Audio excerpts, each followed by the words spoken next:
ایک دوسری روایت میں ہے کہ آپ صلی اللہ علیہ وسلم نے فرمایا کہ جس شخص نے میری سنت کو زندہ کیا اس نے مجھ سے محبت کی، اور جس نے مجھ سے محبت کی وہ میرے ساتھ جنت میں داخل ہوگا، وہ میرے ساتھ جنت میں داخل ہوگا۔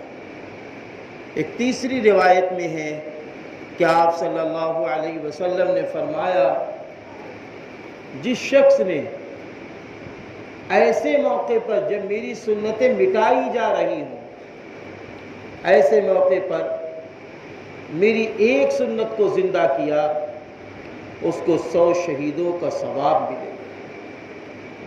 ایک چوتھی اور پانچویں روایت میں ہے کہ جس شخص نے میری ایک سنت کو زندہ کیا، ایک طریقے کو زندہ کیا، اس کے بعد دوسرے نے میرے طریقے کو زندہ کیا، پھر تیسرے نے میرے طریقے کو زندہ کیا، اسی طرح ہزاروں لاکھوں انسان اس سنت پر عمل کرتے رہے، اللہ تعالیٰ کسی کا ثواب کم نہ کرے گا اور سب کا ثواب پہلے شخص کو دے دے گا کہ جس نے اس سنت کو زندہ کیا تھا۔ اس لیے ہماری اور آپ کی ذمہ داری ہے کہ ہم 24 گھنٹے کی زندگی کو زندہ کرنے کی کوشش کریں۔ ہم کھانا کھانے جا رہے ہوں، ہمارے آپ کے ذہن میں یہ بات آ جانی چاہیے میرے نبی کھانا کیسے کھاتے تھے، دسترخوان بچھا کر کھاتے تھے، سیدھے ہاتھ سے کھاتے تھے، اکڑو بیٹھ کر یا ایک پیر گرا کر ایک اٹھا کر یا دونوں پیر اٹھا کر سرین کے بل بیٹھ کر کھانا تناول فرماتے تھے۔ آپ صلی اللہ علیہ وسلم پانی کیسے پیتے تھے؟ سیدھے ہاتھ میں گلاس ہوتا، بیٹھ کر پیتے، دیکھ کر پانی پیتے، اور 3 سانس میں پانی پیتے، پانی کو چوس کر پیتے تھے، اور اسی طریقے سے پانی پیتے وقت سانس لینے میں سبحان اللہ الحمدللہ پڑھتے تھے۔ اگر ہم کہیں بوتل میں پانی پی رہے ہیں، اکثر ایسے موقع آتے رہتے ہیں کہ اب ہمارے سامنے گلاس نہیں ہے، آدمی جب گلاس میں پانی پیتا ہے تو ہونٹوں کو لگا کر چوستا ہے، لیکن اگر بوتل میں آدمی پانی پیتا ہے تو پانی اوپر سے ڈالتا ہے، پانی اوپر سے ڈالتا ہے۔ تو اس لیے کہا گیا کہ جب بوتل کا پانی پیو، پانی اوپر سے یوں نہ ڈالو، بلکہ بوتل کے ہول میں اپنے ہونٹوں کو لگا لو، اوپر تھوڑا سا ہول سانس کے لیے چھوڑ دو، وائر کے لیے، ہوا کے لیے، اور چوس کر پانی پی لو۔ یہ عمل سنت ہو جائے گا، یہ عمل سنت ہو جائے گا۔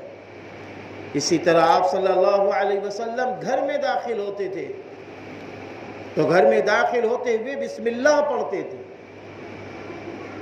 سیدھا پیر گھر میں داخل ہوتے ہوئے رکھتے تھے، اور جب گھر سے باہر نکلتے تھے تو آپ صلی اللہ علیہ وسلم بسم اللہ پڑھتے تھے اور اپنا الٹا پیر باہر نکالتے تھے۔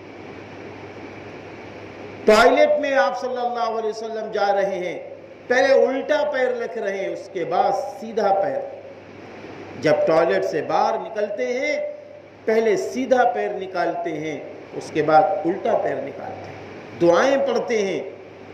آپ صلی اللہ علیہ وسلم کپڑا پہننے جا رہے ہیں، ازار جب پہننے چلتے تو بیٹھ جاتے، پہلے سیدھا پیر ڈالتے، اس کے بعد الٹا پیر ڈالتے، پہلے سیدھا ہاتھ ڈالتے قمیص یا جبہ پہنتے وقت، پھر اس کے بعد الٹا ہاتھ ڈالتے، پھر اپنا سر ڈالتے۔ ہر چیز کی دعائیں سنت میں موجود ہیں، رسول اللہ صلی اللہ علیہ وسلم کی کتابیں ہیں، سنت رسول اللہ صلی اللہ علیہ وسلم کی سنتیں، ان کتابوں کو خریدا جائے، چھوٹی چھوٹی سنتوں پر عمل کیا جائے۔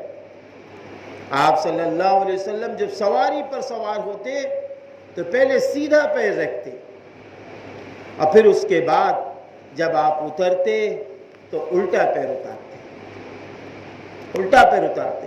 ایک صاحب کو دیکھا گیا کہ وہ سواری پر سوار ہو رہے ہیں، ان کو گاڑی چلانا ہے. اب گاڑی چلانے والا جب سوار ہوگا تو اکثر ایسا نظام ہے پہلے الٹا پیر رکھتا ہے. وہ پہلے سیدھا پیر رکھ کے ہٹا دیتے ہیں, اس کے بعد چڑھ جاتے ہیں. پھر کہتے ہیں اللہ جب ایسا نظام ہے تو میں نے تو ایک کام کر لیا, میری سنت کو قبول کر لیجیے. اسی طریقے سے میرے بھائیوں, ہمیں ہر کام سے پہلے یہ سوچنا ہے. چائے پی رہے ہیں, آج گرمی کا دور آ گیا ہے, لسی پی رہے ہیں, ہم سیدھے ہاتھ میں گلاس پکڑ رہے ہوں اور چائے یا لسی کچھ اس میں چھوڑے نا. ایک فیشن بن چکا ہے, چائے پیا آخر میں چائے پتی سے زیادہ چائے چھوڑ دی, غلط ہے.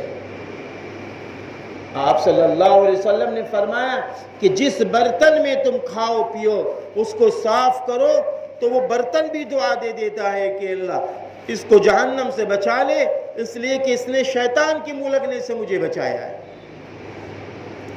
اس لیے یہ ساری سنتیں ہیں رسول اللہ صلی اللہ علیہ وسلم.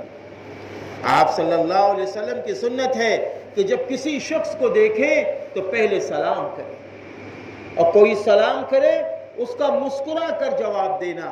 یہ سب رسول اللہ صلی اللہ علیہ وسلم کے طریقے ہیں. اللہ تعالیٰ سنتوں بھری زندگی گزارنے کی توفیق عطا فرمائے, توحید خالص کے مطابق زندگی گزارنے کی توفیق عطا فرمائے.